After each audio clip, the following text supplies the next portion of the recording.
إن الحمد لله نحمده ونستعينه ونستغفره ونؤمن به ونتوكل عليه ونعوذ بالله من شرور أنفسنا ومن سيئات أعمالنا من يهده الله فلا مضل له ومن يضلل فلا هادي له فلن تجد له وليا مرشدا فقد قال الله تعالى في كلامه المجيد وفي فرقانه الحميد أعوذ بالله من الشيطان الرجيم بسم الله الرحمن الرحيم إن الله وملائكته يصلون على النبي يا أيها الذين آمنوا صلوا عليه وسلموا تسليما اللهم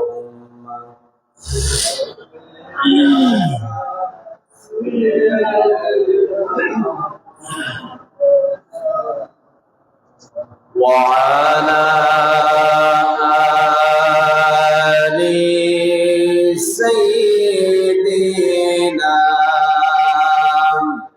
مولانا محمد তাহাজ্জুদের জায়নামাজে মরণ প্রভু দিও আমায় ইকামতে দ্বীনের কাজে কবুল করনিও আমায় আল্লাহুম্মা সাল্লি আলা সাইয়্যিদিনা মাওলানা মুহাম্মদ ওয়া আলা আলি سيدنا مولانا محمد بلغ العلا بجماله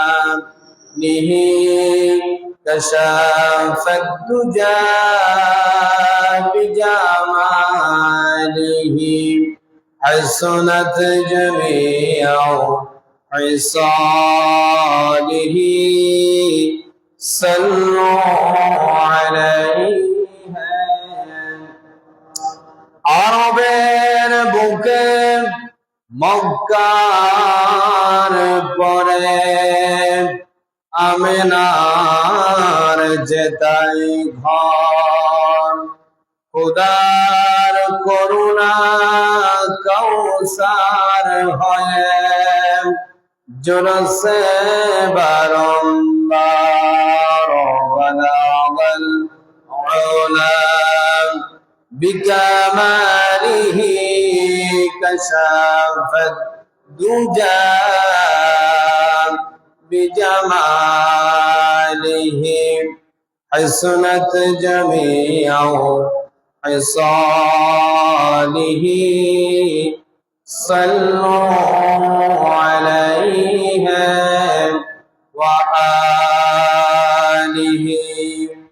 الحمد لله ঐতিহ্যবাহী চরপরবর্তী মুন্সিবাড়ি দরজা জামে মসজিদে উপস্থিত অত্র মসজিদের দায়িত্বশীল বৃন্দ, আগত মুসাল্লিয়ান কেরাম, সপ্তাহের শ্রেষ্ঠ দিন পবিত্র জুমার দিনে আল্লাহ পাক সুবহানাহু ওয়া তাআলা আমাদেরকে মায়া করে, ভালোবেসে, মোহাব্বত করে আজকের এই পবিত্র জুমায় সবার আগে আগে আসার, আলোচনায় শামিল হওয়ার তৌফিক দান করেছেন। সেই জন্য সে মুনিবের দরবারে একবার অবনত চিত্তে হৃদয়ের আবেগ অনুভূতিকে উজাড় করে দিয়ে সিংহের মতো গর্জন করে একবার পড়ি আলহামদুলিল্লাহ। লক্ষ কোটি দরুদ ও সালাম পেশ করছি ওই মানবতার মুক্তির দিশায় সাইয়্যিদুল মুরসালিন খাতামান নবিয়্যিন জনাব মুহাম্মদুর রাসূলুল্লাহ সাল্লাল্লাহু আলাইহি ওয়াসাল্লামের উপর, যাকে আজ থেকে ১৫০০ বছর আগে নবী কিংবা রাসূল হিসেবে প্রেরণ করেছেন, যার পরে কোন প্রকার নবী কিংবা রাসূল আসে নাই, এখনো নাই, কিয়ামত পর্যন্ত আসবে না। সম্মানিত উপস্থিতি, আজকে আমাদের জুমার আলোচনার আলোচ্য বিষয় হচ্ছে ইসলামী রাষ্ট্র গঠনে নবী করিম সাল্লাল্লাহু আলাইহি ওয়াসাল্লামের 7টা কর্মসূচি রয়েছে। কয়টা? 4টা কর্মসূচি রয়েছে, সেগুলা সম্পর্কে আমরা আলোচনা করব। গত জুমার আগের জুমায় কিছু আলোচনা অবশিষ্ট আছে, হিজরতের আলোচনা, আমরা সেগুলাও টেনে নেব ইনশাআল্লাহ। আল্লাহ পাক আমাকে বলা, আপনাদেরকে শোনা, শুনে উভয়কে আমল করা তৌফিক দান করুক। সবাই চিল্লায়া পড়ি আমিন।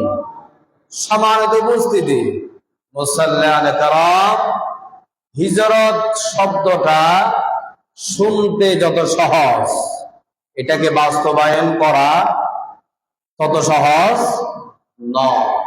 হিজরত মানে হচ্ছে এক জায়গা থেকে অন্য জায়গায় স্থানান্তরিত হওয়া, স্থান চেঞ্জ করা, ঠিক কিনা? আর আমরা যে শুনতে যত সহজ মনে করতেছি, আসলে বাস্তবে যখন হিজরত করতে হবে তখন সে বুঝতে পারবে আসলে হিজরত করাটা কত কঠিন ব্যাপার। আল্লাহু আকবার। নবী করিম সাল্লাল্লাহু আলাইহি ওয়াসাল্লাম যখন মক্কা থেকে মদিনায় হিজরত করতেছিলেন, বারবার তিনি তার মাতৃভূমির দিকে বারবার তাকাচ্ছিলেন। আল্লাহু আকবার। মাতৃভূমি বলতে যেখানে আপনি জন্মগ্রহণ করেছেন, ছোট থেকে একেবারে বড় হয়েছেন যে স্থান, সেটিকে বলা হয় মাতৃভূমি। কি ভূমি? মাতৃভূমি। নবী করিম সাল্লাল্লাহু আলাইহি ওয়াসাল্লাম যখন হিজরত করতেছিলেন, তিনি কি হিজরত নিজের ইচ্ছায় করতেছেন নাকি হিজরত করতে বাধ্য হয়েছিলেন? কথা কন। রাসূল কি মক্কা থেকে মদিনায় হিজরত করেছে খুশিয়ে, নাকি তিনি কাফেরদের যন্ত্রণা সহ্য করতে না পেরে সেখান থেকে হিজরত করতে বাধ্য হয়েছে? কি হয়েছে? বাধ্য হয়েছে। আপনার আমার নবী মুহাম্মদ সাল্লাল্লাহু আলাইহি ওয়াসাল্লাম যখন মক্কা থেকে মদিনায় হিজরত করার জন্য প্রস্তুতি গ্রহণ করেছেন, যখন হিজরত করতেছিলেন বারবার তিনি পিছনে তাকাচ্ছিলেন। কাবাকে বলতেছে, ও কাবা, তোমার কাছে তো আমি থাকতে চেয়েছিলাম, তোমার খেদমত করতে চেয়েছিলাম, কিন্তু তোমার সন্তানেরা আমাকে এই মক্কায় থাকতে দিল না। আল্লাহু আকবার। কত বেদনা হলে, কত কষ্ট হলে একথা বলতে পারে। আল্লাহু আকবার। নবী করিম সাল্লাল্লাহু আলাইহি ওয়াসাল্লাম মক্কা থেকে মদিনায় হিজরত করতে করতে সূর পর্বত পর্যন্ত গিয়েছিলেন। গত জুমায়, আগের জুমায় বলেছি, যেহেতু গত জুমায় আমি আসি নাই, সূর পর্বত পর্যন্ত তিনি গিয়েছিলেন। তার সফর সঙ্গী হযরত আবু বকরকে নিয়ে গিয়েছেন। হযরত আবু বকরকে নিয়ে সূর পর্বতে গিয়েছিলেন। সেখানে অনেক ঘটনা হয়েছে, আমি এগুলোরও বর্ণনা দিয়েছি। যখন আবু বকরকে নিয়ে রাসূল হিজরত করা শুরু করে দিল, এদিকে কাফেরেরা রাসূলকে খুঁজতেছে, কোথায় রাসূল, কোথায় মুহাম্মদ, কোথায়, তাকে হত্যা করার জন্য রাসূলকে মক্কার মধ্যে খুঁজতেছে কাফেরেরা। নাউযুবিল্লাহ। কি করার জন্য? হত্যা করার জন্য। কাফেরেরা রাসূলকে খুঁজতেছে। আবার রাসূলের ঘরে যিনি শুয়ে আছেন তিনি হচ্ছে হযরত আলী রাদিয়াল্লাহু তাআলা আনহু, রাসূল ইসলামের জামাতা হযরত ফাতেমা রাদিয়াল্লাহু তাআলা আনহার জামাই হযরত আলী, তাকে রাসূলের ঘরে ঘুমায়া দিয়া, ঘুম পাড়ায়া দিয়া রাসূল সেখান থেকে বের হয়ে গিয়েছেন। আর ওই কাফেররা যেখানে রাসূলকে বন্দী করে রেখেছিলেন, তাদের চোখের মধ্যে বালি মেরে আল্লাহ পাক তাদের চোখকে অন্ধ বানিয়ে দিয়েছেন। কিছুক্ষণের জন্য ফাঁকে রাসূল বের হয়ে গিয়েছেন। সুবহানাল্লাহ। আল্লাহ রাব্বুল আলামিনের কথা কোরআনে কারীমে বলছেন, ওয়ামা রামাইতা ইয রামাইতা ওয়ালাকিন্নাল্লাহা রামা। আল্লাহ পাক বলছেন, রাসূল আপনি এক মুষ্টি বালি মেরে দেন, আর সকল কাফেরদের চোখে মেরে দেওয়ার, ওই বালিগুলো পৌঁছে দেওয়ার দায়িত্ব আমি আল্লাহ নিয়েছি। সুবহানাল্লাহ। রাসূল তো চলে গেল কোথায়? আবু বকরকে নিয়ে সূর পর্বতে। কোথায়? সূর পর্বতে চলে গেলাম। এদিকে কাফেরেরা রাসূলকে খুঁজতেছেন। রাসূলের ঘরে যখন কাফেরেরা ঢুকে গেল, দেখা যাচ্ছে রাসূলের ঘরে হযরত আলী রাদিয়াল্লাহু তাআলা সেখানে কম্বল মুড়ায়া শুয়ে আছেন। আল্লাহু আকবার।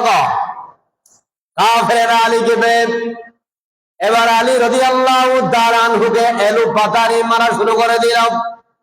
মারতে মারতে তাকে কাবার দ্বার প্রান্তে নিয়ে গেল।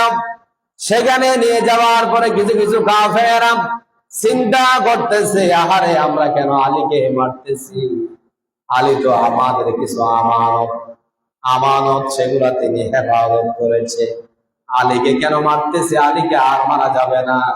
আমরা যাকে খুঁজতেছি তাকে তো এখনো পাই নাই। কিছু কিছু কাফেরদের মনের ভিতরে একটু কি এসেছে? রহমত এসেছে, করুণা এসেছে। তারা বলছে, এখন ব্যাপার থামো, আলীকে আর মারিও না। আলীকে কেন আমরা মারবো? আলী তো আরো আমাদের যে আমানত আছে সেগুলা তিনি রেখেছেন। রাসূল সেখানে তাকে দিয়ে, রাসূল তো পালিয়ে গিয়েছে, তাকে বুঝো, মুহাম্মদকে বুঝো, তাকে বুঝো, মুহাম্মদকে বুঝো।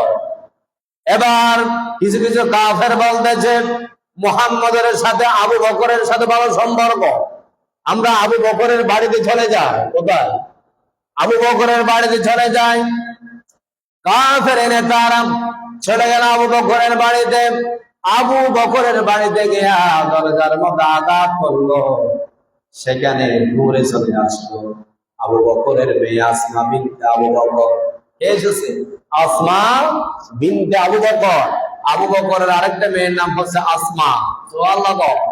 তার নাম কি? আসমা। আসমা চলে এসেছে। আসার পরে কাফের নেতারা বলতেছে, এই আসমা, তোমার বাবা কোথায় আর মুহাম্মদ কোথায় তুমি বলো। আসমা বিনতে আবু বকর বলছে, ও কাফের নেতারা, আমার বাবার মুহাম্মদ কোথায় গেছে আমরা তো জানি না। একটু মিথ্যা তো বলতে হয় বিপদ থেকে বাঁচানোর জন্য। তখন কাফের এক নেতা আবু বকরের মেয়ের উপরে রাগান্বিত হয়ে তাকে একবার একটা থাপ্পড় দিয়েছে। আসমা বিনতে আবু বকরের কানের দুল পর্যন্ত ছিঁড়ে পড়ে গিয়েছে। নাউজুবিল্লাহ। কাফের কি করছে? আবু বকরের মেয়েকে একবার কি দিয়েছে? থাপ্পড় দিয়েছে। এরপরে মুহাম্মদকে খুঁজার পরে যখন পাওয়া যাচ্ছে না, তখন মক্কার যে দারুন নদওয়া, সেখানে এসে কাফের নেতারা ঘোষণা দিল, মুহাম্মদকে যে ধরে দিতে পারবে তাকে আমরা 100টা লাল উট উপহার দেব। নাউজুবিল্লাহ। মুহাম্মদকে ধরে দিলে ওইটা লাল উট, 100টা লাল উট। লাল উট কেন বললো? তৎকালীন যুগে মক্কার মধ্যে লাল উটের খুব প্রচুর পরিমাণ দাম ছিল। কি ছিল? এখন আমাদের দেশের মধ্যে সব চাইতে বেশি দামি জিনিস হচ্ছে স্বর্ণ। কি স্বর্ণ? এখন 2 লাখের কাছাকাছি, 1,95,000 টাকা। আমরা স্বর্ণকে বেশি কি দেই? প্রাধান্য দেই। তৎকালীন যুগে লাল উটের দামও কি ছিল? বেশি ছিল। এই জন্য কাফের নেতারা বলছে, মুহাম্মদকে যে ধরে এনে দিতে পারবে তাকে আমরা 100টা লাল উট উপহার দেব। ওইটা 100টা। মুহাম্মদকে কিন্তু খুঁজে পাওয়া যাচ্ছে না। এক কাফের নেতা, তার নাম হচ্ছে সুরাকা। তার নাম কি? সুরাকা। সুরাকা এসে বলছে, আমি পারবো মুহাম্মদকে ধরে এনে দিতে, আমি পারবো। আমি যদি ধরে এনে দিতে পারি, আমাকে 100টা লাল উট উপহার দিল। সুরাকা এবং সুরাকা রাসূলকে খুঁজার জন্য তার উট নিয়ে তিনি দৌড়াচ্ছে, বিভিন্ন জায়গায় দৌড়াতে দৌড়াতে তারা সুর পর্বত পর্যন্ত চলে গিয়েছে। কোথায়? সুর পর্বত পর্যন্ত চলে গিয়েছে। আবু বকর দেখে ফেলেছে। আবু বকর দেখে ফেলেছে। আবু বকর বলছে, ইয়া রাসূলুল্লাহ, কি দেখলেন? দেখা যাচ্ছে কাফের নেতা মনে হয় আমাদেরকে ধরার জন্য আসতেছে। আবু বকর হাউ মাউ করে কান্না শুরু করে দিয়েছে। কাকে বাঁচানোর জন্য? মুহাম্মদ সাল্লাল্লাহু আলাইহি ওয়াসাল্লামকে বাঁচানোর জন্য। আবু বকর যখন কান্না শুরু করে দিল, রাসূল সাল্লাল্লাহু আলাইহি ওয়াসাল্লাম এবার আবু বকরকে বলতেছে, আবু বকর শান্ত হও। ইযা ইয়াকুলু লিসাহিবিহি লা তাহজান ইন্নাল্লাহা মা'ানা। আল্লাহু আকবার। রাসূল ইসলাম বলছে, আবু বকর তুমি থামো, চিন্তা করে না, হতাশ হয় না। আমাদের সাথে যিনি আছে তিনি কে? আল্লাহ যদি আমাদের সাথে থাকে, আমাদেরকে কোনো শত্রু আক্রমণ করতে পারবে না, আমাদের কোনো ক্ষতি করতে পারবে না। এই প্রতিজ্ঞা করেছেন কে? আল্লাহ। আল্লাহ সাথে সাথে আয়াতটা নাজিল করে দিয়েছেন, ইয়াকুলু লিসাহিবিহি লা তাহজান ইন্নাল্লাহা মা'ানা। আবু বকর আমাদের সাথে আল্লাহ আছে, আমাদেরকে কোনো শত্রু আক্রমণ করতে পারবে না। সুবহানাল্লাহ। এরপরে কাফের নেতা আবু বকর এবং মুহাম্মদকে দেখে ফেলল। দেখার পরে সামনে আগাচ্ছে। এবার আল্লাহ রসুলের সাথে তো আল্লাহ আছে, কোনো ভয় নেই। যখন সামনে কাছাকাছি চলে গেলাম, সুরাকা তার উট নিয়ে যখন সামনে চলে গেল, সাথে সাথে ওই বুড়া উটটা হাঁটু পর্যন্ত মাটির মধ্যে দেবে গেল। আল্লাহু আকবার। এগুলা দেখতেছে কে? আল্লাহ। করাচ্ছে কে? আল্লাহ। আল্লাহ বলছে, তুমি সুরাকা উট নিয়ে আমার হাবিব, আমার বন্ধু মুহাম্মদ রাসূলুল্লাহ সাল্লাল্লাহু আলাইহি ওয়াসাল্লামকে তুমি আক্রমণ করতে যাবা, আর আমি কি আসমানে বসে বসে কি তামাশা দেখবো? আল্লাহু আকবার। সাথে সাথে সুরাকা তার উচ্চ হাঁটু পর্যন্ত দেবে। এবার সুরাকা বলতেছে, ও মুহাম্মদ, তোমাকে আমি ধরতে এসেছি, এই জন্য আল্লাহর পক্ষ থেকে আমার উপরে গজব নাজিল হয়েছে। আমি তোমাকে আর ধরবো না। তুমি আমাকে মাফ করে দাও, পিছনে চলে যাবো। আর কাফেরেরা কথা দিয়ে কথা রাখে না। এরা কাফের। এখন রাসূলুল্লাহ ইসলাম সত্যি সত্যি তাকে মাফ করে দিয়েছে। সুবহানাল্লাহ, তোমাকে আমি মাফ করে দিলাম। সুবহানাল্লাহ। রাসূল ইসলাম হচ্ছে দয়ালু, তিনি তার উপর বিশ্বাস এনেছে। ওই কাফের নেতা মনে হয় চলে যাবে, আর ধরবে না। সুরাকা যখন সেখান থেকে মুক্তি পেল, উঠা পর্যন্ত তিনি ওখান থেকে মাটি থেকে যখন উঠে আসলো, তার থেকে আবারও মনে পড়ে গেল ওই মক্কার 100টা লাল উটের কথা। কিসের কথা? 100টা লাল উটের কথা তার মনে পড়ে গেল। আবার সুরাকার সামনে আগাচ্ছে মুহাম্মদকে ধরার জন্য। সামনে যখন আবার আগাচ্ছিল, সাথে সাথে আল্লাহ রাব্বুল আলামিন সুরাকার উপর আবার গজব নাযিল করেছেন। কি করেছেন? গজব নাযিল করে চার পা একেবারে মাটির মধ্যে ধাবিয়ে দিয়েছে। আল্লাহু আকবার। এরপরে সুরাকা মুহাম্মদকে আবার বলছে, ও মুহাম্মদ, তোমার সাথে আমি দ্বিতীয়বার আবারও বেয়াদবি করে বেড়েছি, আমি তোমাকে আর ধরব না, তুমি আমাকে মাফ করে দাও, আমি পিছনে চলে যাব। রাসূল সাল্লাল্লাহু আলাইহি ওয়াসাল্লাম আবারও তাকে মাফ করে দিলেন। সুবহানাল্লাহ। মাফ করে দেওয়ার পরে সুরাকা সহ তার উট সহ আবারও মাটি থেকে উঠে পড়লো। ওঠার পরে সুরাকা থেকে আবারও মনে পড়ে গেল ওই মক্কার মধ্যে 100টা লাল উট উপহার দিবে, সেই লোক তিনি সামলাতে পারতেছে না। সেই লোক সামলাতে পারতেছে না। সুরাকা আবারও সামনে যখন আগাচ্ছে, সাথে সাথে আবারও আল্লাহর পক্ষ থেকে গজব নাযিল হয়ে গেল সুরাকার উপরে। ওই কাফের নেতা তার উট উটের একেবারে পেট পর্যন্ত মাটির মধ্যে আল্লাহ পাক দাবিয়ে দিয়েছে, সামনে যেন আর আগাতে না পারে। সুবহানাল্লাহ। এবার সুরাকা বলছে, মুহাম্মদ তৃতীয়বারের মতো ভুল করে ফেলেছি। কয়বারের মতো? তৃতীয়বারের মতো ভুল করে ফেলেছি, তুমি আমাকে মাফ করে দাও, আমি পিছনে চলে যাব, আর তোমাকে ধরবো না। রাসূলুল্লাহ ইসলাম তৃতীয়বারের মতো কাফের নেতা সুরাকাকে আবারও মাফ করে দিলেন। সুবহানাল্লাহ। মাফ করে দিয়া সুরাকার উট সহ মাটি থেকে আবার উঠে পড়লো। ওটার পরে সুরাকা এবার মুহাম্মদকে বলতেছে, ও মুহাম্মদ, তোমাকে তো আমি ধরি নাই, এই জন্য তুমি আমাকে কি দেবা? আল্লাহু আকবার। সে বলছে, হে মুহাম্মদ, তোমাকে তো আমি তৃতীয়বারের মতো আক্রমণ করতে গিয়েছিলাম, ধরার জন্য গিয়েছিলাম, ধরি নাই, এখন চতুর্থবারের মতো আর ধরবো না, চলে যাব। তোমাকে যে ধরি নাই, এই জন্য তুমি আমাকে কি দেবা? রাসূলুল্লাহ সাল্লাল্লাহু আলাইহি ওয়াসাল্লাম হেসে বললেন, হে কাফের নেতা সুরাকা, তোমাকে আমি পারস্যের রাজার বাদশার মাথার মুকুটটা তোমাকে এনে দেব। সুবহানাল্লাহ।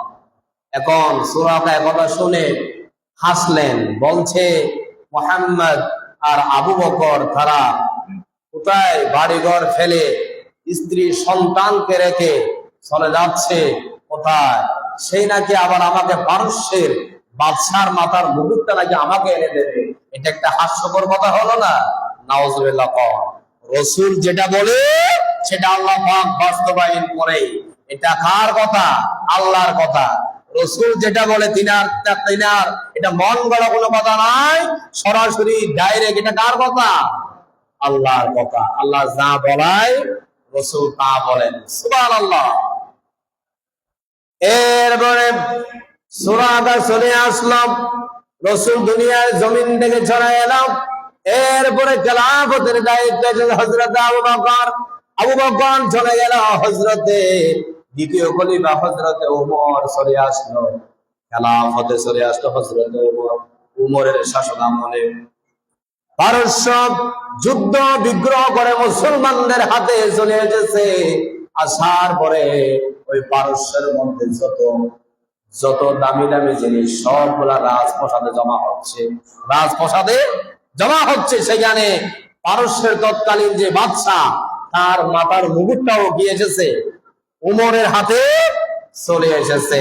এবার আল্লাহ রাব্বুল আলামিন তাকে অবশ্যই জানিয়ে দিয়েছেন, উমরের কাছে যখন এই মাথার মুকুটটা চলে এসেছে, উমর সাথে সাথে বলছে, এই আল্লাহ নবী সাহাবীরা, তোমরা সুরাকাকে খুঁজো। মক্কার মধ্যে একজন কাফের নেতা আছে, তার নাম হচ্ছে সুরাকা। সুরাকাকে ডেকে নিয়ে আমার দরবারে হাজির করো। কার দরবারে? উমরের দরবারে। এবার সুরাকা তখন তো বৃদ্ধ হয়ে গিয়েছে। কি হয়ে গিয়েছে? বৃদ্ধ হয়ে গিয়েছে। আগে তো তার শরীরের পাওয়ার ছিল, তখন যা মন চাই তাই করেছে। এখন তো বৃদ্ধ হয়ে গিয়েছে। লাঠি ধরে ধরে উমরের দরবারে আসলো। আসার পরে হযরত উমর পারস্যের যে রাজার বাদশা মুকুটটা ওই সুরাকার মাথার মধ্যে পরিয়ে দিলেন। সুবহানাল্লাহ। সুরাকা বলছে, ও উমর, এটা কি করলাম? এটা আমার মাথায় কেন দিলাম? উমর বলছে, উমর বলছে, মুহাম্মদ সাল্লাল্লাহু আলাইহি ওয়াসাল্লাম যখন হিজরত করেছিলেন, তখন তুমি তাকে ধরার জন্য গিয়েছিলাম। রাসূলকে বলছিলাম, ইয়া রাসূলুল্লাহ, ও মুহাম্মদ, তোমাকে আমি ধরি নাই, এই জন্য তুমি আমাকে কি দেবা? মুহাম্মদ তখন বলছিল, ও সুরাকা, পারস্যের রাজার মাথার মুকুটটা তোমার হাতে আমি তুলে দিব। আজকে ওই রাসূলের কথাটা আজকে বাস্তবায়ন হয়ে গিয়েছে। সুবহানাল্লাহ। রাসূল সেখান থেকে বোঝা যায়, যেটা বলে সেটা বাস্তবায়ন হয়ে যাবে। আজ থেকে ১৫০০ বছর আগে রাসূল যা যা বলে গিয়েছে, এখন সবগুলো আস্তে আস্তে হচ্ছে কিনা? সবগুলো হচ্ছে কিনা? হচ্ছে। এখান থেকে বুঝতে হবে, রাসূল মন গড়া কোনো কথা বলেন নাই। আল্লাহ যা বলায় তিনি তা বলে গিয়েছেন। সুবহানাল্লাহ। সেখান থেকে রাসূল সাল্লাল্লাহু আলাইহি ওয়াসাল্লাম সূর পর্বত থেকে আবারও চলে গেলাম, হিজরত করা আরম্ভ করলাম। হযরত আবু বকর সব তারা পথ চলা শুরু করলো, মদিনার দিকে পথ চলা শুরু করলো। যেতে যেতে কুবা পর্যন্ত চলে গেল। কোথায়? কুবা। কুবা নামক মক্কা এবং মদিনার মাঝখানে একটা কুবা নামক জায়গা আছে। কে আছে? জায়গা আছে। আর সেখানে রাসূল সাল্লাল্লাহু আলাইহি ওয়াসাল্লাম যে হিজরত করবে, সেখানে যারা বসবাস করতেছে মানুষ, তারাও এই খবর পেয়ে গিয়েছে। সুবহানাল্লাহ। রাসূল কখন যাবে তারা প্রতিদিন তাকায়া থাকতো, রাসূল কখন আসবে, তার সাথে একটু মোলাকাত করবো। সুবহানাল্লাহ। রাসূল সাল্লাল্লাহু আলাইহি ওয়াসাল্লাম কুবায় চলে এলাম। কুবায় যাওয়ার পথে মাঝখানে হযরতে আবু বকরের একজন জামাই, তার সাথে দেখা হয়ে গেল। হযরত আবু বকরের জামাই, তিনি কাপড়ের ব্যবসা করতেন, তিনি সিরিয়া থেকে আসতেছিলেন। প্রতিমধ্যে তার শ্বশুর আব্বার সাথে দেখা হয়ে গেল। হযরত আবু বকর মুহাম্মাদের সাথে দেখা হয়ে গেল। দেখা হয়ে যাওয়ার পরে তারা দুইজনকে, আবু বকরের জামাই 2 জোড়া কাপড় হাদিয়া করে দিলেন। সুবহানাল্লাহ। সেই কাপড়টা ছিল সাদা রঙের। কি রঙের? সাদা রঙের। এবার হযরত আবু বকর এবং মুহাম্মদ সাল্লাল্লাহু আলাইহি ওয়াসাল্লাম সেই কাপড়গুলো পরিধান করলো। করার পরে তারা কুবার দিকে যাচ্ছে। কোন দিকে? কুবার দিকে যাচ্ছে। প্রচুর সেখানে গরম। সবাই রাসূলকে সবাই দেখার জন্য একটু করে আসে, আবারও বাড়ির মধ্যে গিয়ে বিশ্রাম করে। কোন একটা লোক নাকি মাটির একেবারে ঠেলার উপরে, সেখানে কি কাজ করার জন্য উঠছে। আর উপরে উঠলে তো অনেক দূর থেকে দেখা যায় কি আসে, কে আসতেছে কে আসতেছে না, চোখ দিয়ে দেখা যায় কিনা। খালি চোখে অনেক দূরে দেখা যায়। এবার ওই ব্যক্তি যখন মক্কার দিকে তাকালো, দেখা যাচ্ছে 2টা লোক সাদা পোশাক পরিহিত আসতেছে কুবার দিকে। কোন দিকে? কুবার দিকে আসতেছে। আসার পরে তিনি যখন দেখলো, সেখানে সবাইকে জাগিয়ে দিল। ইয়া মাশারাস শাবাব, হে যুবকের দল, তোমরা যার জন্য এতদিন অপেক্ষায় ছিলা, সেই মনে হয়ে আসতেছে। সুবহানাল্লাহ। রাসূল সাল্লাল্লাহু আলাইহি ওয়াসাল্লাম এবং আবু বকর কুবার মধ্যে ঢুকে এলাম। সবাই বের হয়ে গেলাম। রাসূলকে স্বাগতম জানালো, তার সাথে সবাই গোলাগুলি করল। রাসূল সাল্লাল্লাহু আলাইহি ওয়াসাল্লাম কুবার মধ্যে গিয়া একটা মসজিদ প্রতিষ্ঠা করলেন। কি করলেন? একটা মসজিদ প্রতিষ্ঠা করলেন। সেই মসজিদের নাম হচ্ছে কুবা মসজিদ। সেই মসজিদের নাম কি? কুবা মসজিদ। সেখানে তিনি নামাজ দোয়া আদায় করলেন। সেখান থেকে আবারও ইয়াসরিবের দিকে রওনা করলেন। ইয়াসরিব মানে কি? মদিনা। মদিনার পূর্ব নাম কি ছিল? ইয়াসরিব। বলেন, মদিনার পূর্ব নাম কি? ইয়াসরিব। আবার ইয়াসরিবের দিকে রওনা হয়ে গেলাম। যেতে যেতে ওই মদিনার মধ্যে সবাই রাসূলের জন্য অপেক্ষা করতেছেন। রাসূল সাল্লাল্লাহু আলাইহি ওয়াসাল্লাম কখন যাবেন? ওখানে সবাই রাসূলের জন্য অপেক্ষা করতেছে। রাসূল সাল্লাল্লাহু আলাইহি ওয়াসাল্লাম সেখানে যাওয়ার পথে রাসূলকে আল্লাহ পাক একটা দোয়া শিখিয়ে দিয়েছে। কি শিখিয়ে দিয়েছে? একটা দোয়া শিখিয়ে দিয়েছে। সেটা আল্লাহ রাব্বুল আলামিন কোরআনে কারীমের মধ্যে সেটা আয়াত নাজিল করে উঠায়া দিলেন। আল্লাহ রাব্বুল আলামিন বলছেন, রব্বি আদখিলনি মুদখালা সিদকিন ওয়া আখরিজনি মুখরাজা সিদকিন ওয়াজআলনি মিন লাদুনকা সুলতানান নাসীরা। আল্লাহু আকবার। আল্লাহ রাব্বুল আলামিন রাসূলকে এই দোয়াটা শিখিয়ে দিয়েছেন। রাসূল সাল্লাল্লাহু আলাইহি ওয়াসাল্লাম আল্লাহর কাছে ফরিয়াদ করতেছে, ও আমার রব, ও আমার আল্লাহ, আমাকে প্রবেশ করাও উত্তম ভাবে। কোথায়? মদিনায়। কোথায়? মদিনায়। আমাকে প্রবেশ করাও উত্তম ভাবে, আমাকে সেখান থেকে আবার বের করাও উত্তম ভাবে। সুবহানাল্লাহ। আর বলছে, আমাকে তোমার নিকট থেকে বিশেষভাবে এমন ক্ষমতা দান করো যার সাথে তোমার সাহায্য সাথে থাকবে। সুবহানাল্লাহ। আল্লাহর কাছে বলছে, মুহাম্মদ আমাকে এমন ক্ষমতা দান করো যে ক্ষমতার মধ্যে তোমার প্রত্যেকটা কাজে যেন তোমার সাহায্য থাকে। সুবহানাল্লাহ। রাসূলুল্লাহ ইসলাম মক্কা থেকে মদিনায় গিয়ে কি জনগণ হিসেবে থাকবে নাকি রাষ্ট্রপ্রধান হবে? রাষ্ট্রপ্রধান হবেন।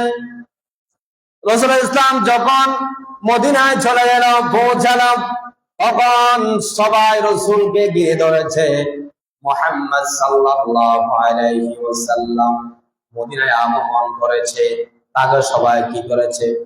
ঘেরাও করে একেবারে সবাই একেবারে রাসূলকে হাত মিলানোর জন্য, কোলাকুলি করার জন্য ঘেরাও করে ফেলেছে। রাসূলুল্লাহ ইসলামকে সবাই বলতেছে, আর রাসূল আমার বাড়িতে যাবে। কেউ কেউ বলতেছে আমার বাড়িতে যাবে।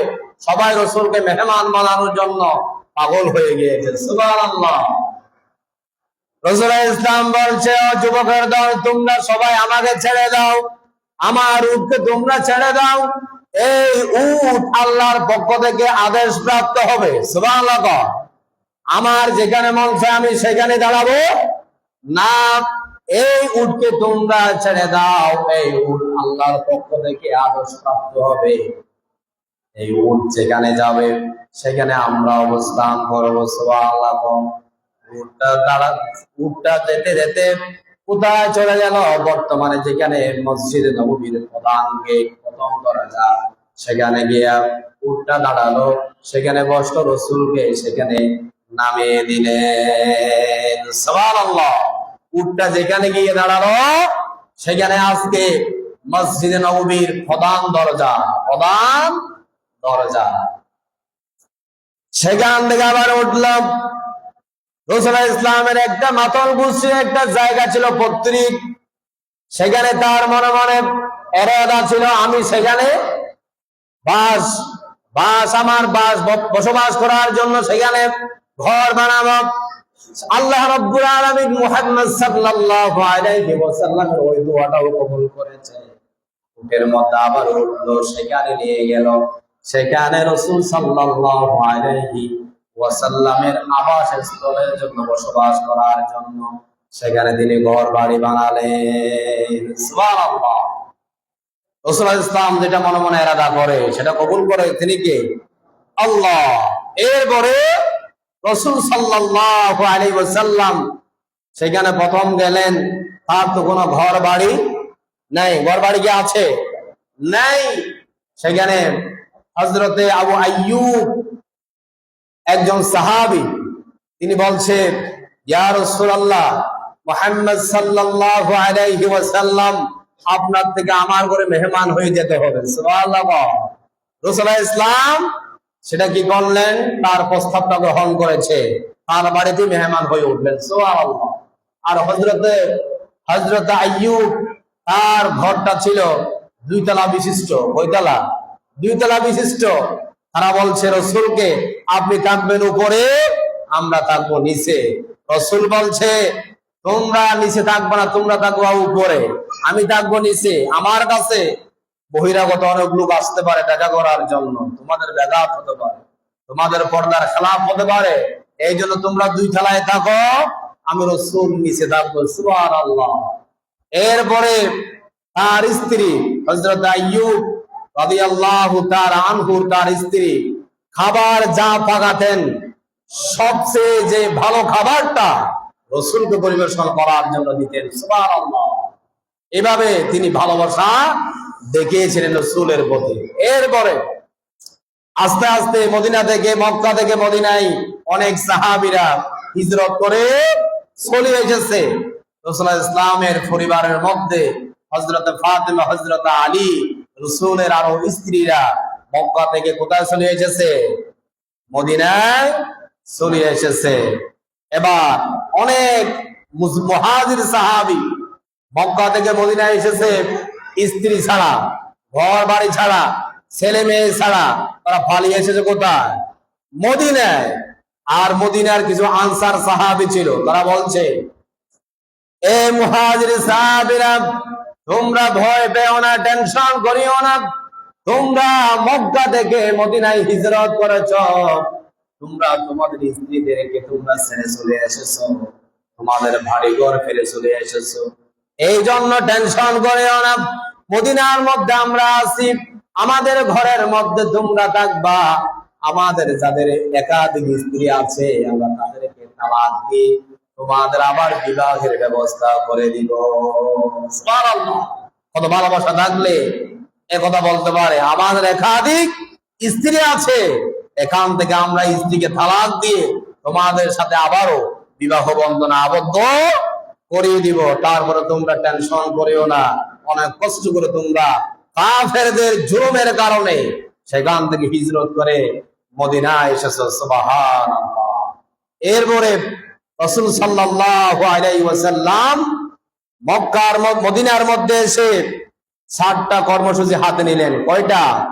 4টা কর্মসূচি হাতে নিলেন। 1 নাম্বার শুনেন, সময় সংক্ষেপ। তিনি একটা প্রথমে মসজিদ বানালেন। প্রথমে কি বানালেন? মসজিদ বানালেন। ব্যাখ্যা করে দিচ্ছি। 2 নাম্বার হচ্ছে কর্মসূচি হচ্ছে আল্লাহর দ্বীন কায়েমের জন্য জীবন দিবে, মাল দিবে, এই রকম প্রতিজ্ঞাবদ্ধ কিছু মানুষের দরকার। সেই মানুষগুলা তৈরি করার জন্য তিনি উদ্যোগ নিয়েছেন। সুবহানাল্লাহ। 3 নাম্বার, মক্কার আভ্যন্তরীণ পরিবেশের উপরে কেউ যেন হস্তক্ষেপ করতে না পারে, সেই কৌশল, সেই ভূমিকা তিনি একটা সনদ প্রণয়ন করেছেন। কি করেছেন? সনদ প্রণয়ন করেছেন। সেই সনদের নাম ইসলামের ইতিহাসে মদিনার সনদ নামে পরিচিত। সনদ নামে? মদিনার সনদ নামে পরিচিত। 4 নাম্বার কর্মসূচি হচ্ছে আল্লাহর জমিনে আল্লাহর আইন প্রতিষ্ঠা করার জন্য একদল মুজাহিদ বাহিনী দরকার, যারা ইসলাম বিরোধীদের সাথে লড়াই করতে পারবে, এরকম মুজাহিদ বাহিনী তিনি তৈরি করার জন্য প্রতিজ্ঞা করেছেন। সুবহানাল্লাহ। কয়টা কর্মসূচি হাতে নিয়েছে? 4টা। কয়টা? 4টা। ব্যাখ্যা চলে যাচ্ছি। মসজিদ বানালেন। মসজিদ কেন বানালেন একটু পরে বলতেছি। মসজিদ কেমনে বানানো হলো সেটা ব্যাখ্যাটা একটু শুনেন। নবী করিম সাল্লাল্লাহু আলাইহি ওয়াসাল্লাম যেখানে মসজিদে নববী বানাবেন, যে উটটা যেখানে গিয়ে দাঁড়ালো, সেখানে এখন মসজিদের প্রথম দরজা, মসজিদে নববীর কি প্রথম দরজা। আর ওই জায়গাটা ছিল দুইজন এতিমের সম্পদ ছিল, এতিমের জায়গা ছিল। কয়জন? মসজিদে নববী যেটা, এই জায়গাটা ছিল দুইজন এতিম বাচ্চা। রাসূলুল্লাহ ইসলাম বলছে জায়গাটা কার? তাদেরকে ডাকো, আমি তাদেরকে উচিত মূল্য দিয়ে এই জায়গাটা ক্রয় করব। কি করব? ক্রয় করব। তখন ওই দুই এতিম বাচ্চা সামনে আসলো, আসার পর বলতেছে এই জায়গাটা কি জন্য বিক্রয় করার জন্য বলতেছে। রাসূলুল্লাহ ইসলামের সাহাবীরা বলছে এখানে একটা মসজিদ হবে। কি হবে? এখানে একটা মসজিদ হবে। ওই দুই এতিম বাচ্চা বলতেছে কাকে বিক্রি করবে? মুহাম্মদ সাল্লাল্লাহু আলাইহি ওয়াসাল্লাম। মসজিদের কথা শুনে ওই দুই এতিম বাচ্চা বলছে এই জায়গাটা আমরা বিক্রি করব একটা শর্তে। একটা শর্তে। সেই শর্তটা রাসূল শুনতে চাইলো। সেই শর্তটা কি হতে পারে? দুই এতিম বাচ্চা বলছে এই মুহাম্মদ সাল্লাল্লাহু আলাইহি ওয়াসাল্লাম সম্পর্কে আমরা অনেক কিছু শুনেছি, এই জায়গাটা আমরা টাকা দিয়ে বিক্রি করব না, আমরা এটা আল্লাহর ওয়াস্তে দিয়ে দিব। সুবহানাল্লাহ। দেখেন, দান করতে টাকা পয়সা থাকলে হয় না, বড় ধরনের কলিজা লাগে। কি লাগে? দুইটা এতিম বাচ্চা, তাদের ওই জায়গা ছাড়া আর জায়গা নাও থাকতে পারে। তারা বলছে মুহাম্মদ সাল্লাল্লাহু আলাইহি ওয়াসাল্লাম সম্পর্কে আমরা অনেক কিছু শুনেছি, সে একজন অনেক ভালো মানুষ, সেই এটা এখানে মসজিদ বানাবে, আমরা টাকা দিয়ে বিক্রি করতে চাই না, এটা আমরা আল্লাহর ওয়াস্তে দিয়ে দিব। সুবহানাল্লাহ। রাসূল ইসলামের কাছে তো কিন্তু বিচার আছে। কি আছে? রাসূল একজন হচ্ছে আদেল, যাকে বলা হয় ন্যায় পরায়ণতা, তার ভিতরে আছে। তিনি হচ্ছে মুহাম্মদ রাসূলুল্লাহ সাল্লাল্লাহু আলাইহি ওয়াসাল্লাম। তিনি বলছে এতিম ব্যক্তিরা এটা আল্লাহর ওয়াস্তে দিয়ে দিবে, বলছে তাদের দোয়া আল্লাহ কবুল করে নিয়েছে। সুবহানাল্লাহ। তারপর আমি মুহাম্মদ সাল্লাল্লাহু আলাইহি ওয়াসাল্লাম এই জায়গাটা টাকার বিনিময়ে কিনে নিব। সুবহানাল্লাহ। রাসূল সাল্লাল্লাহু আলাইহি ওয়াসাল্লাম দুই এতিম ব্যক্তির মাথার মধ্যে হাত বুলিয়ে দিলেন, বলছে তোমরা টাকা ছাড়া এই জায়গাটা আল্লাহর ওয়াস্তে দান করে দিয়েছ, সেটা আল্লাহ রাব্বুল আলামিন কবুল করে নিয়েছেন, কিন্তু আমার পক্ষ থেকে তোমাদেরকে আমি হাদিয়া দিব। এই হাদিয়া নিয়ে তোমরা অন্য জায়গায় আরেকটা জায়গা কিনে নিবা। সুবহানাল্লাহ। তাদেরকে জায়গাটার বিনিময়ে তাদেরকে টাকা দেওয়া হলো। এরপরে রাসূলুল্লাহ ইসলাম সকল সাহাবীদেরকে নিয়ে বৈঠকে বসেছেন, এখানে আমরা মসজিদ বানাবো। কি বানাবো? মসজিদ বানাবো। এখন মসজিদ বানাতে গেলে কি কি দরকার? এখন যে টাইলস, কতগুলা যে আধুনিক জিনিসপত্র আছে, তৎকালীন যুগে কি সেটা ছিল? সেটা ছিল না। রাসূলুল্লাহ ইসলাম তিনি আগে কোমরের মধ্যে গামছা বেঁধে নেমে গেল। আমাদের দেশের মধ্যে কিছু মসজিদ কমিটি মতোয়ালি দেখা যায়, সমাজের সাধারণ মানুষদেরকে তারা কি দেয়? হুকুম দেয়, তারা কাজ করে, আর তারা উপরে উপরে বসে বসে চেয়ারে বসে বসে সেগুলা দেখাশোনা করে। আছে না নাই? কিন্তু আমার রাসূল সাল্লাল্লাহু আলাইহি ওয়াসাল্লাম তিনি শুধু হুকুম দিলেন না, হুকুম দেওয়ার সাথে সাথে সবার আগে তিনি কাজের মধ্যে নেমে পড়লেন। সুবহানাল্লাহ। রাসূল ইসলাম তিনি সাথে সাথে খেজুর গাছ কাটার জন্য প্রস্তুতি গ্রহণ করেছেন। কি গাছ? খেজুর গাছ। খেজুর পাতার ডাল লাগবে, ডাল গুলা কি দেবে? ছাউনি দেবে। কি দেবে? ছাউনি দেবে। তখন একটা ধরনের শক্ত একেবারে ইট ছিল না, মাটির কতগুলা ইট বানানো শুরু করে দিল, দিয়ে মসজিদে নববী সেটা বানালো। কি বানালো? মসজিদে নববী বানালো। নিচে এরকম টাইলস ছিল না, কিছু পাথর দিয়েছে আর কিছু কাদা বালি সেখানে ঢেলে দিয়েছে। মুসল্লিরা সেখানে নামাজ আদায় করেছে। মসজিদ ভর্তি মুসল্লি ছিল। যখন বৃষ্টি হতো, তখন বৃষ্টি পড়তে পড়তে নাকি মসজিদে নববীর মধ্যে মুসল্লিদের হাঁটু পর্যন্ত পানি হয়ে যেত। সুবহানাল্লাহ। আর তখন মসজিদ ছিল একেবারে নরমাল, আর মুসল্লি ছিল একেবারে পাক্কা। আর এখন মসজিদ টাইলস হয়েছে, এসি হয়েছে, এয়ার কন্ডিশন হয়েছে, কিন্তু মুসল্লি পাওয়া যায় না। তাহলে এটাই কিয়ামতের আলামত। এটাও কি কিয়ামতের আলামত? কিয়ামতের আলামতের আলোচনা তো আমি করেছি। কিয়ামতের একটা ছোট আলামতের মধ্যে একটি আলামত হচ্ছে মসজিদ ফাঁকা হবে, টাইলস হবে, এসি হবে, মুসল্লি কিন্তু ফাঁকা হবে না। মুসল্লি কি হবে না? ফাঁকা হবে না, মুনাফিক থেকে যাবে। এখন আমরা সেই যুগে এসেছি কিনা এটা আমাদের সুগর দেখা, ফজরে আসলে দেখা যায়। আসলে আমার বুঝে আসে না আমরা মুসলমান আল্লাহর কাছে কি কথা বলে জান্নাতে যাব, কি কথা বলে কথা কেটে আমরা জান্নাতে যেতে পারবো, আমার বুঝে আসে না। মসজিদে একটু বৃষ্টি, হালকা হালকা বৃষ্টি হলে মসজিদে আমরা আসি না, আসে না? নাই, একটু ঠান্ডা পড়লে মসজিদে আসি না। এই মসজিদ যদি এখানে যদি নামাজ পড়লে সওয়াব কম পাওয়া যেত, এই মসজিদে বানানোর কোনো দরকারও ছিল না। এই মসজিদের মধ্যে ইবাদত করলে আল্লাহ পাক বলছে ঘরের মধ্যে 1 রাকাত, ঘরের মধ্যে 27 রাকাত, মসজিদে 1 রাকাতের সওয়াব আল্লাহ পাক দান করবে। সুবহানাল্লাহ। তাহলে এই ছেলেরা কথা বলতেছে, এবার মসজিদ বানানো হলো। মসজিদ কেন বানানো হলো? রাসূল সাল্লাল্লাহু আলাইহি ওয়াসাল্লাম মসজিদের মধ্যে তিনি বক্তব্য দিতেন, তিনি সেখানে দার্স দিতেন, কোরআন হাদিসের আলোচনা করতেন। কোথায়? মসজিদে। আমাদের দেশের মধ্যে অনেকে বলে মসজিদে দুনিয়াবি কথা বলা যাবে না। এখানে কথা আছে, মসজিদে দুনিয়াবি কথা বলতে অকল্যাণমূলক কোনো কথা বলা যাবে না। কল্যাণমূলক, সামাজিক বলেন, রাষ্ট্রীয় বলেন, এমনি পারিবারিক বলেন, কল্যাণমূলক কথা মসজিদে বলা যাবে, মসজিদে বলা যাবে। অকল্যাণমূলক, এখানে কামাকা মানুষের সাথে ঝগড়াঝাটির কথা, এগুলা এখানে বলা যাবে না। রাষ্ট্রে, সমাজে, পারিবারিক, এগুলা কল্যাণমূলক যে কোনো কথা আপনি মসজিদে বলতে পারবেন, কোনো সমস্যা নেই। রাসূলুল্লাহ ইসলাম একটা মন্ত্রণালয় চালিয়েছিলেন, যেটা যাকাতের মন্ত্রণালয়, তিনি মসজিদে নববী থেকে চালিয়েছিলেন। সুবহানাল্লাহ। মসজিদে নববীর মধ্যে তিনি দার্স দিতেন, কোরআন হাদিসের আলোচনা করতেন। কেন করতেন? রাসূল সাল্লাল্লাহু আলাইহি ওয়াসাল্লাম চিন্তা করেছেন এখানে যখন আমরা মসজিদের মধ্যে আলোচনা করব, হাজার হাজার লোক সেটা শুনে আমল করবে।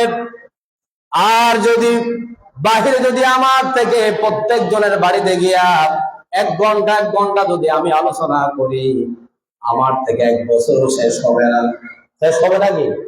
এই মসজিদের মধ্যে আজকে যে আলোচনাগুলো করলাম, এগুলা যদি আমি প্রত্যেক জনের বাড়িতে গিয়া গিয়া যদি একদিন করে 1 ঘন্টা 1 ঘন্টা আলোচনা করি, আমার কয় বছর সময় লাগবে?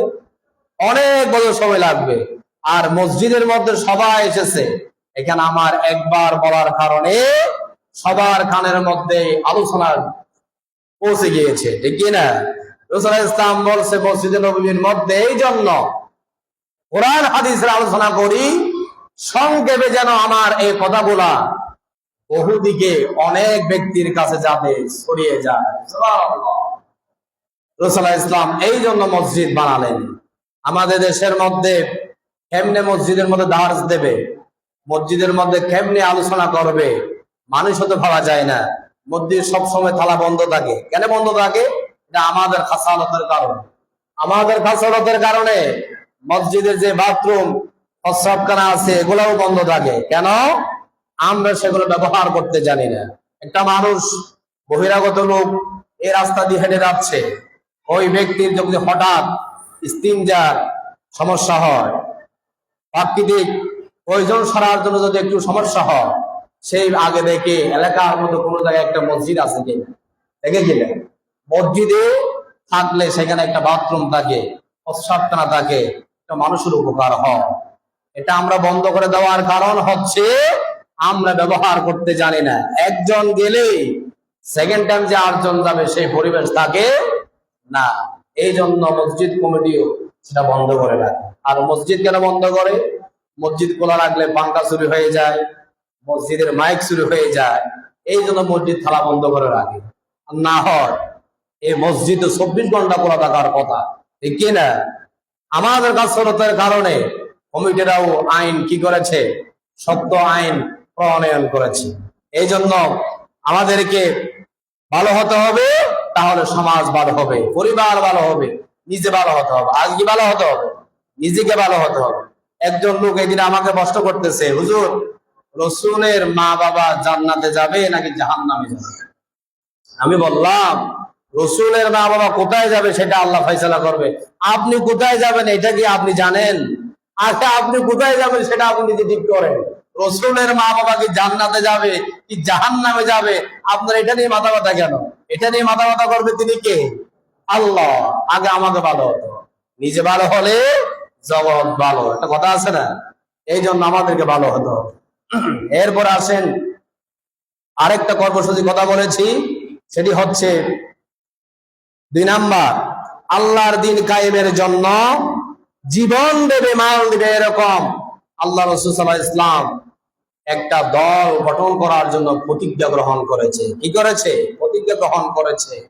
সাইটটা যেটা বলেছি সময়ের শেষ, এগুলো আল্লাহ রাসূল সাল্লাল্লাহু আলাইহি ওয়াসাল্লাম কর্মসূচি হাতে নিয়ে তিনি রাষ্ট্র পরিচালনা করেছেন। এই সাইটটা যদি মানুষ যদি সাইটটার মধ্যে যদি থাকে, এই সারটা যদি কর্মসূচির মধ্যে যদি মানুষ এর ভিতরে থাকে, তাহলে রাষ্ট্র একটা নিরাপদ রাষ্ট্র হিসাবে থাকবে। তাহলে আমরা আগে ভালো হই, তারপরে অন্যজন কিভাবে চলতেছে সেটার চিন্তা আমরা পরে করব। নিজে কার কি হতে হবে? ভালো হতে হবে। ইসলামী রাষ্ট্র গঠন করতে হলে আগে নিজেকে কি হতে হবে?